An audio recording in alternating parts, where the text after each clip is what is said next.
Chamatkar Sandhu here for MMAPLUS, and look who we have run into during UFC Fight Week in London. None other than Burt Watson. But this is a treat for me. I've been wanting to interview you for a very, very long time. First of all, how are things going in preparation for Fight Night London this Saturday? Things here are unbelievable. My understanding already, they're sold out.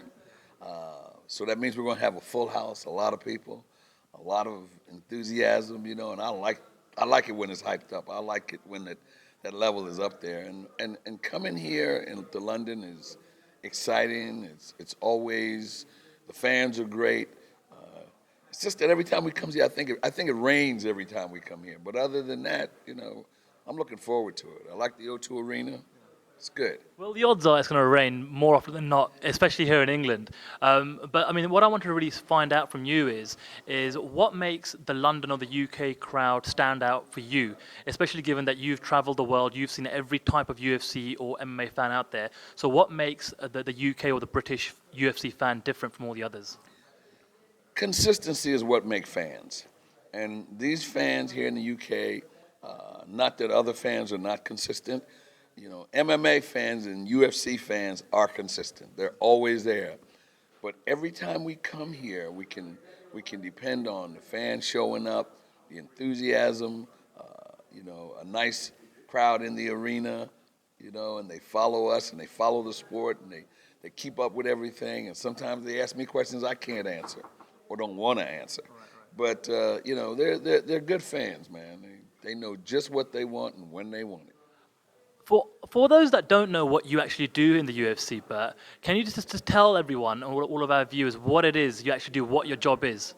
Well, for a fighter to come into the UFC or MMA at this level, he has to not only be prepared and has to have the things that he needs during the course of the week, but someone has to give him a comfort level that whatever they need to get that job done is there for them. And they're very meticulous with what they need. They need to have a sauna, they need to have workout rooms, workout space. They need to know where to go food shopping, they need to know where to get medication. There's a lot of things during the course of the week that they need to take off of their shoulders. So I do that. I do just about whatever it takes to give them a comfort level to perform at their best and at the highest level of this sport. And whatever that might be, I always tell them, I always tell the fighter, if it's up here, baby, I want it right here. If it's in here, especially if it's in here, I want it here. The only stupid question is the one you don't ask. We talk about everything, anything. And that's basically what I do in a nutshell. I give them that comfort level. For those that don't know, obviously you've got a long history with combat sports in general. So before you landed the gig with the UFC, can you just let us know, our viewers know, what exactly it was you were doing in the world of boxing? I was basically doing the same thing. I was a coordinator, but originally I was with Smoking Joe Frazier, God rest his soul. I was with Joe and became Joe's manager later in his career. And that transition from being manager to staying in the sport and again working as a liaison between the promoter and the fighter to give the fighter, the boxer, that comfort level. That's where I started my groundwork. That's where I got my education to take me to this level. And I did the same thing. I transitioned from boxing to MMA, doing the same thing with the same thought in mind. But then when I got this ride, baby, that stuff just jumped out, and it got big. It got bigger than I ever imagined, and it's only going to get bigger. But the task that I have is still the same. Did you realize that when you first got the gig, or were you quite not sure how this would kind of play out for you when you first started working with the UFC? Had no idea. Had no idea that it would get this big.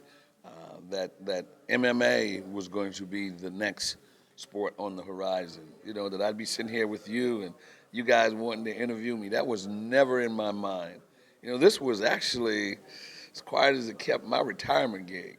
Really? Seriously. And I think that's the first time I've said that.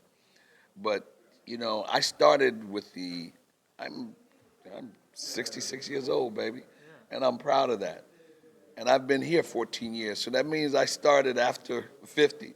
You know, that's not when you start a career. That's when you think about retiring. And I'm thinking, you know, I'm going to get something to carry me through.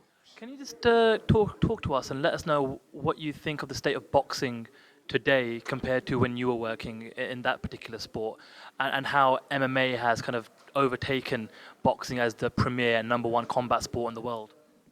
The state of boxing today is, I mean, it's obvious that it doesn't have as many big names and big personalities as it did back in my day.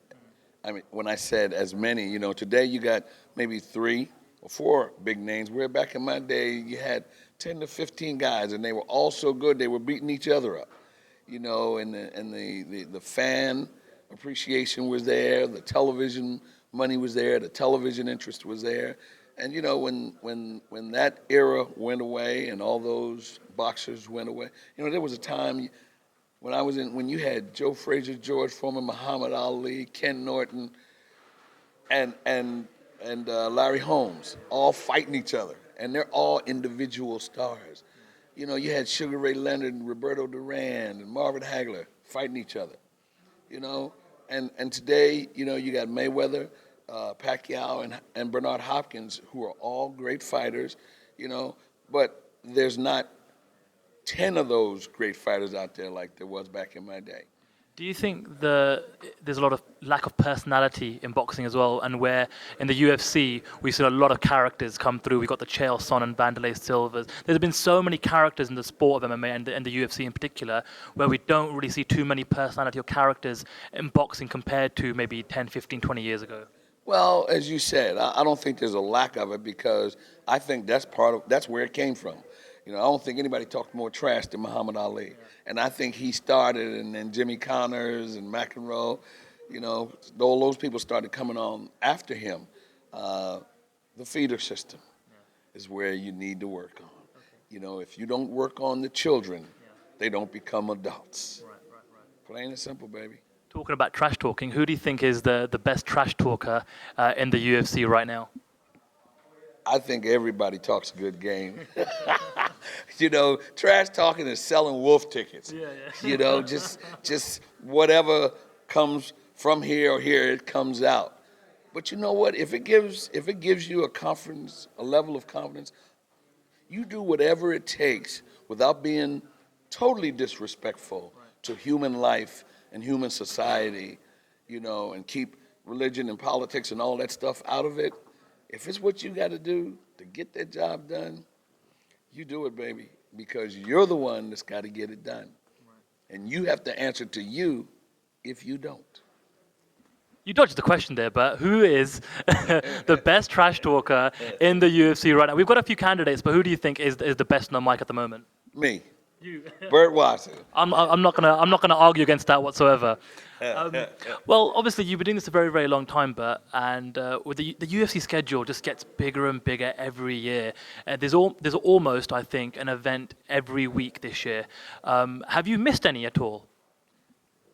In the last 13, 14 years, I've missed 5 events.